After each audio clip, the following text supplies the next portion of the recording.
Self-talk matters. This is Dr. Daniel Van Ingen with this week's Parenting Podcast. One of the best messages we can give to our children is self-talk matters.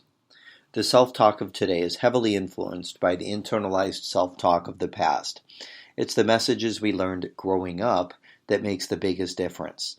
It is during those windows of emotional development that makes a huge difference in the impact in the internalized messages that then come out later in life. Look, some clown at Chipotle with road rage is not going to bother you. You can easily drop his comments with no problem. Maybe you got angry, maybe it took you 15 minutes to physiologically calm down, but outside of telling your spouse or buddy, it has little effect. Yet, why do the old ghosts, the old negatives from a long time ago still haunt us? Most likely, it's from our family of origin. If you internalize negative messages, those are hurts. Those hurts are human, unresolved responses to trauma. And I'm not talking about car accident hurts. I'm talking about those little hurts, those big hurts, those emotional wounds from your parents. Over 200 conversations over the past month with people. And most, if not all, have wounds from the past. And some of these are internalized. And they're never, from the road rage person at Chipotle or, some old boss. It's usually those closest to us. And so this is a reminder of the powerful impact we have on our children. Because current wounds and hurts can affect our children long term. Look, self-talk matters. I want to talk about some of the importance of trying to help our children with the whisperings of their heart, with those quiet whisperings in our conscious, with those thoughts that happen automatically, right? If I disagree, will I experience yelling? Those intermediate beliefs, those attitudes, assumptions, rules, like in our family, do we initiate evaluations, criticisms, and judgments of others? Do we go into attack mode first, or are we vulnerable using I statements? And if you've read Brene Brown's writings, it's really about when two people are vulnerable with each other. There's a sense of connection that happens. That's where connection happens. But the things that get in the way, those assumptions, those rules, those evaluations, those judgments, those criticisms, those get in the way of true connection. And the pathway to connection is vulnerability. So it's out of our loving relationship where they internalize those deep messages of self-compassion and learning how to be gentle with ourselves. We want to give strong beliefs, and we want to teach our children positive attitudes and positive self-talk. Look, self-talk matters. And one way we can do this with our children is helping them to separate thoughts from feelings. So here's a small example that sometimes comes up in my conversations with others. They may say, I feel unlovable. Look, when you attach the word feel to a belief, it makes it more true. So, I feel unlovable. Is unlovable a feeling? No. Think about your feelings. I feel angry. That's true about you if you indeed feel angry. I feel sad. An understandable response in the face of loss, in response to loss. That's true about you. You feel sad. I feel happy. That's how you feel. So these are indeed your feelings. These are true about you if you're aware of how you feel. When we attach the word feel to a belief, like I feel unlovable, we make it more true. The fact is, unlovable is not a feeling. It's a belief. It's a thought. Now, a person may believe that they are unlovable. Perhaps they experienced rejection at some point. Perhaps they were told, perhaps they experienced conditional love. And if they didn't get that accomplishment or that award, they didn't experience love and emotional support. And so it was removed, love was removed because they didn't receive that award.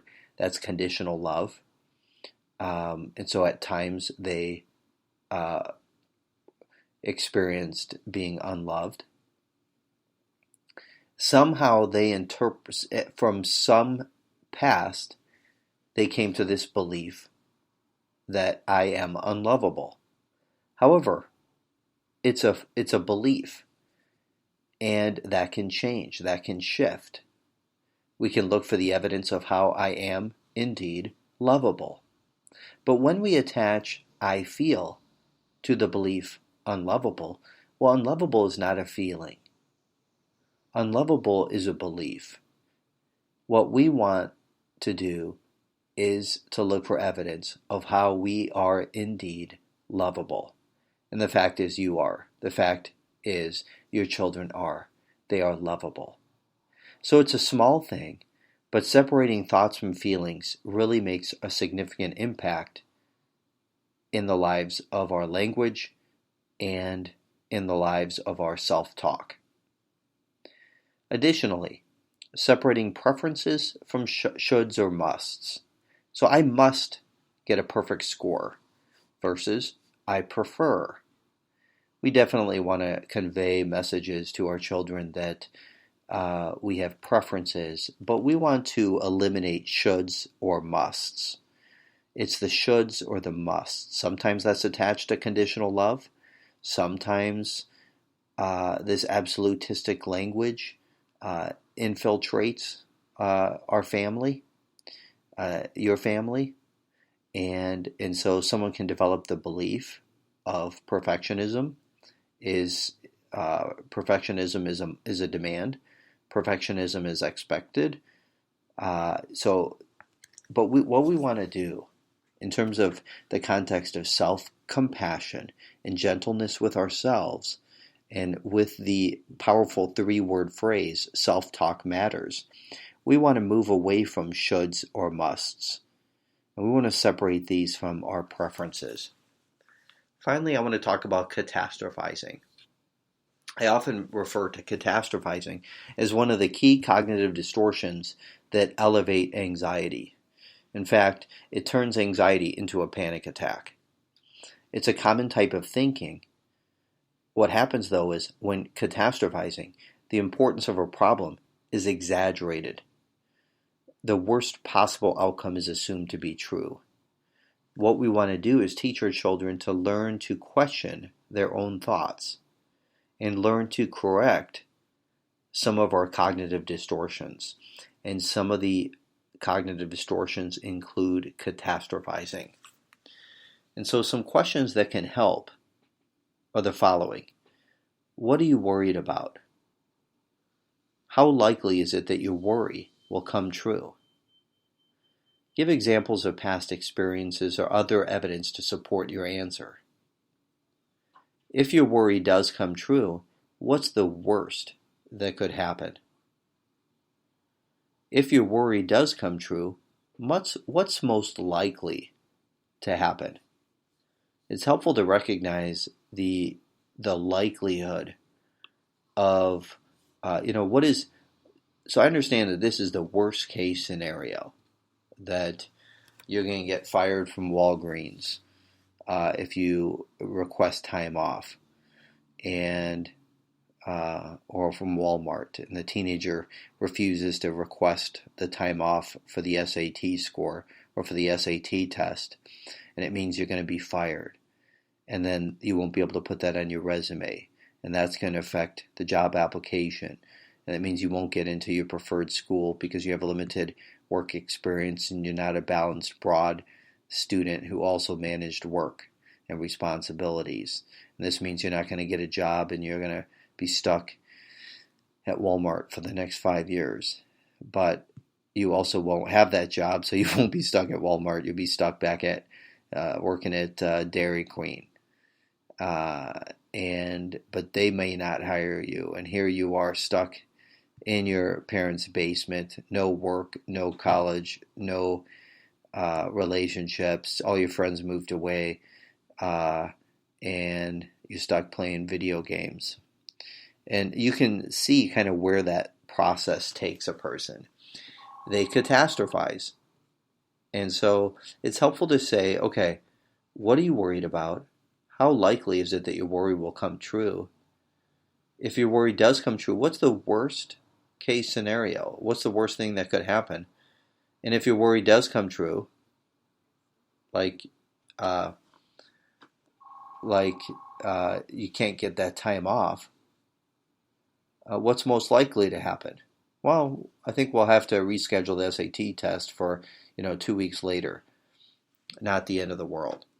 And so learning to be flexible on that in that case example. So that's an example of using questions to correct, to sort of challenge or catastrophizing.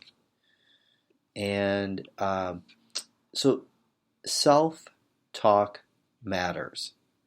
Self-compassion is helping us to live victoriously, being gentle with ourselves, separating thoughts from feelings, learning to eliminate shoulds and musts, and learning gradually to decatastrophize.